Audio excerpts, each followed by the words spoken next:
तृतीय अध्याय का महात्म्य। श्री नारायण बोले, हे लक्ष्मी, एक शूद्र महामूर्ख अकेला ही एक वन में रहता था।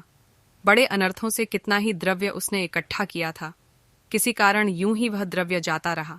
द्रव्य के जाने से वह शूद्र बहुत चिंतित रहता और लोगों से पूछता, कोई ऐसा कर्म बतलाओ जिससे यह पृथ्वी में द्रव्य होवे, मैं निकाल लूं, फिर से वह द्रव्य मेरे हाथ आवे। किसी से कहता था, कोई अंजन बताओ जिसे नेत्र में लगाकर पृथ्वी का सकल पदार्थ निकाल लूं। किसी ने कह दिया कि मांस मदिरा खाया पियाकर। वह वही खोटा कर्म करने लगा, चोरी चकारी करने लगा। एक दिन धन की लालसा से चोरी करने गया तो रास्ते में चोरों ने मार दिया। मरकर उसने प्रेत योनि पाई। वह एक वट के वृक्ष में रहा करता था और बड़ा दुखी था। हाय हाय कर रुदन और विलाप करता, हाहाकार करता, कहता कि कोई ऐसा भी होवे मेरे कुल में जो मुझे इस अधम देह से छुड़ावे। ऐसे हाहाकार करते करते बहुत दिन बीत गए। इतने में उस शूद्र की स्त्री से एक पुत्र जन्मा। उसका पुत्र बड़ा हुआ तो एक दिन अपनी माता से उसने पूछा कि मेरा पिता क्या व्यापार करता था और उसका देहांत किस प्रकार हुआ था। तब उसकी माता ने कहा, हे बेटा, तेरे पिता के पास द्रव्य बहुत था, सो यूं ही जाता रहा। वह धन के चले जाने से बहुत चिंतित रहता। एक दिन वन को गया कि किसी का धन चुरा लाऊंगा। तब मार्ग में चोरों ने उसे मार डाला। तब पुत्र ने पूछा, हे माता, उसकी गति कराई थी? तब माता ने कहा, नहीं। तब पुत्र ने कहा, हे माता, उसकी गति करानी चाहिए।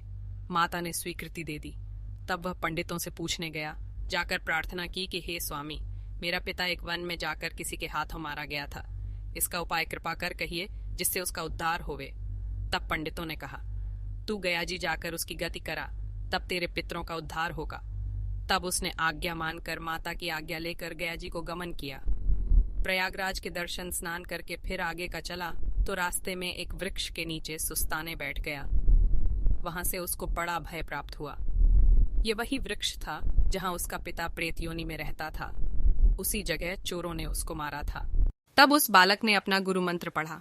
उसका एक और नियम था कि वह एक अध्याय श्री गीता जी का भी नित्य पाठ किया करता था। उस दिन उसने उस वृक्ष के नीचे बैठकर श्री गीता जी के तीसरे अध्याय का पाठ किया। उसके पिता ने प्रेत की योनि में उसे सुना। सुन के उसकी प्रेत देही छूट गई और देवदेही पाई। स्वर्ग से विमान आए। वह विमान पर चढ़कर उसके सामने आया तथा आशीर्वाद देकर कहा, हे पुत्र, मैं तेरा पिता हूँ जो मरकर प्रेत हुआ था। तेरे इस पाठ के श्रवण करने से मैंने प्रेत योनि त्याग कर देवदेह पाई है। अब मेरा उद्धार हुआ है। तेरी कृपा से अब मैं स्वर्ग को जाता हूँ। अब तू गया जी जाए तो अपनी खुशी से जा। मेरा उद्धार तो हो गया है। वहां जाके भी मेरा उद्धार ही करना था। जो पाठ तूने मुझे यहाँ सुनाया है, इसी से मेरा कल्याण हुआ है। इतना सुनकर पुत्र ने कहा, हे पिताजी, कुछ और आज्ञा करो जो मैं आपकी सेवा करूं। तब उस देवदेही ने कहा, हे पुत्र, मेरे 7 पीढ़ियों तक के पितर नरक में पड़े हैं। वे सब बड़े दुखी हैं। अब तू श्री गीता जी के तीसरे अध्याय का पाठ करके उनको फल दे, जिससे तू वह इस दुख से मुक्ति पाए। वह तेरे बड़े हैं, नरक से निकलकर स्वर्ग में पहुंचेंगे। इतना वचन कहकर वह देवदेही पाकर स्वर्ग को चला गया। तब उस बालक ने वहां तीसरे अध्याय का पाठ किया और सब पितरों को पुण्य देकर बैकुंठगामी किया।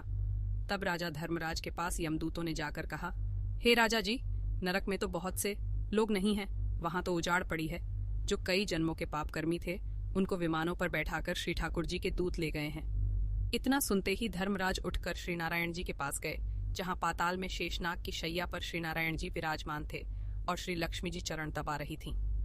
वहां जाकर धर्मराज ने दंडवत कर और हाथ जोड़कर कहा, हे त्रिलोकीनाथ श्री महाराज जी, जो जीव जन्म जन्मांतर के पापी थे, उनको आपके दूत विमानों पर चढ़ाकर बैकुंठ को ले गए हैं। तब नरकों के भोगने का दंड किसको देवें और किस प्रकार दंड दिया करें। तब श्री नारायण जी ने बहुत प्रसन्न होकर कहा, हे धर्मराज, तू दुखी मत हो।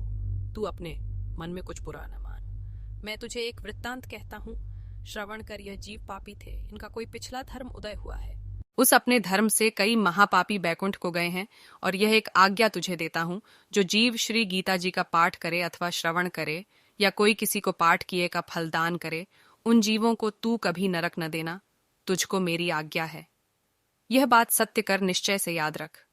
इतना सुनकर धर्मराज अपनी पुरी को सिधारे आकर अपने दूतों को बुलाकर कहा, हे यमदूतों, जो प्राणी श्री गीता जी का पाठ श्रवण करे या पाठ किए का किसी को पुण्य देवे, उस प्राणी को तुम कभी नरक में न डालना।